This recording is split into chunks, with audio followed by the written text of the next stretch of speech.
Hi, అందరూ బాగున్నారా? నేను మీ సాటి మహిళ. నేను బాగానే ఉన్నానండి. అందరూ బాగుండాలని కోరుకుంటున్నాను. ప్రతి ఒక్కరూ నాకు చాలా బాగా ఎంకరేజ్ చేస్తున్నారు. అలా ఎంకరేజ్ చేయండి. ఏది పని చేసుకోలేకుండా ఇంట్లో ఉండే నాకు ఈ యూట్యూబ్ అనేది చాలా వరకు ఇలా ఖాళీగా నేను బాగా కష్టపడుకుంటే నేను ఖాళీగా ఉంటే చాలా బోర్ కొట్టేది. ఏదో ఈ రీల్స్ వల్ల ఈ వీడియోస్ వల్ల నాకు చాలా రిలీఫ్గా ఉండాలి. ఓకే ఫ్రెండ్స్, చూడండి, అనంతపురం జిల్లా బత్తలపల్లి, అది పల్లెటూరు. బత్తలపల్లి రోడ్డు పక్కనే హాస్పిటల్, ఆర్డిటి హాస్పిటల్, ఆర్డిటి. చూడండి, నాకు చెప్పడానికి రాకపోయినా మీరు ఇందులో చూడొచ్చు. ఈ హాస్పిటల్కి నేను వెళ్ళాను.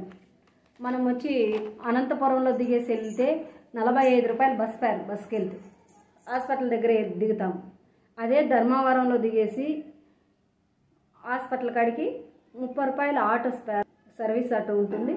సర్వీస్ ఆటోకి వెళ్ళొచ్చు. ఇంకా డబ్బులు ఉండే వాళ్ళైతే ఆటో మాట్లాడుకొని బాడుగ ఆటోలో వెళ్ళొచ్చు. అక్కడికి వెళ్ళి 60 రూపాయలు కట్టినామంటే ఒక బుక్ ఇస్తారు, ఒక చిన్న టోకెన్ ఇస్తారు. ఆ టోకెన్ తీసుకొని ఆ బుక్ తీసుకొని దాని మీద నెంబర్ రాస్తారు. వాళ్ళు చెప్తారు పలానా నెంబర్కి. బాగా కేర్ఫుల్గా చూస్తారు ఫ్రెండ్స్. ఆ నెంబర్కి వెళ్ళామంటే అక్కడ లేడీ డాక్టర్లు ఉంటారు, జెంట్స్ డాక్టర్లు ఉంటారు. ఎవరైనా చూస్తారు. చూసి ప్రాబ్లం అంటే నాకు వచ్చి తలకు సంబంధించింది కాబట్టి నా తలకు సంబంధించిన డాక్టర్ అక్కడ లేడంట. ఇంకా నార్మల్గా ఆడవాళ్ళకి గర్భసంచి ప్రాబ్లం కానీ, కడుపుతో ఉండేవాళ్ళు కానీ, జ్వరం కానీ, జలుబు కానీ, ఇంకా వేరే ఏ సమస్యలకైనా డాక్టర్లు చాలా బాగా చూస్తున్నారు ఫ్రెండ్స్. మనం ప్రైవేట్గా ఎక్కడికైనా వెళ్ళి చూపించుకుంటే మినిమం డాక్టర్ ఫీజు 500 ఉంటుంది. కానీ అక్కడ ఫీజు లేదు. ఓన్లీ టోకెన్ మాత్రం 60 రూపాయలు కడతాం. మందులు కూడా 5,000 రూపాయల మందులు రాస్తే మనకు అక్కడ అయ్యేది 1,000-2,000 అవుతుంది. ఆ మందులకి నాకు వచ్చి ఒక 2,000 రూపాయల మందులు రాశారు. 350 రూపాయలు అయ్యింది ఆ మందులకి.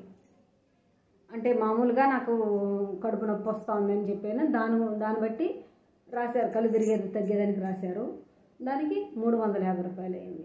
అలా కొంచెం తక్కువ డబ్బులైతే పెట్టాలి, అంతా ఫ్రీ అయితే కాదు.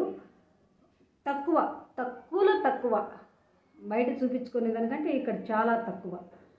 అలాగే మనం అదే పనిగా చాలామంది హాస్పిటల్కి పోయి ఎంత దూరాలు పోయి చూసుకోవాలా అంటారు. మేము తిరుపతిలో ఉంటాం కాబట్టి నేను తెల్లవారుజామున 6 గంటలకి గుంతకల్ ట్రైన్ ఎక్కామండి.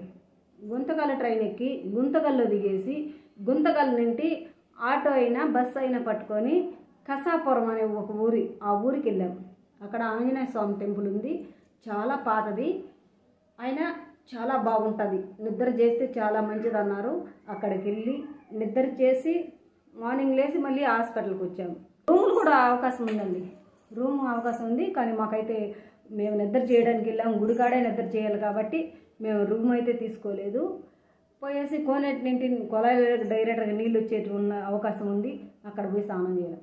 మాకు ఆ పూలు అమ్మే వాళ్ళే బకెటే మగ్గు నాకు ఇచ్చారు. దాన్ని తీసుకొని పోయి స్నానం చేసుకొని వచ్చాము. మా దగ్గర కొబ్బరికాయ తీసుకుంటారనే మేము ఇచ్చాము అని చెప్పారు. మంచిదే కదా అని చెప్పి కొబ్బరికాయ చక్కగా స్వామివారి దర్శనం చేసుకున్న ఆంజనేయ స్వామి చాలా బాగా నాకు దర్శనం ఇచ్చాడు.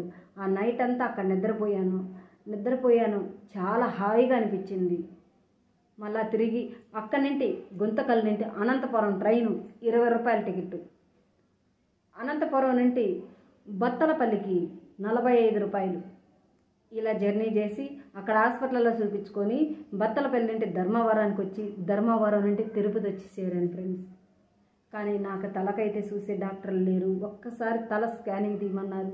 ఇదివరకు నేను తల స్కానింగ్ తీపిచ్చాను, ఏమీ లేదు.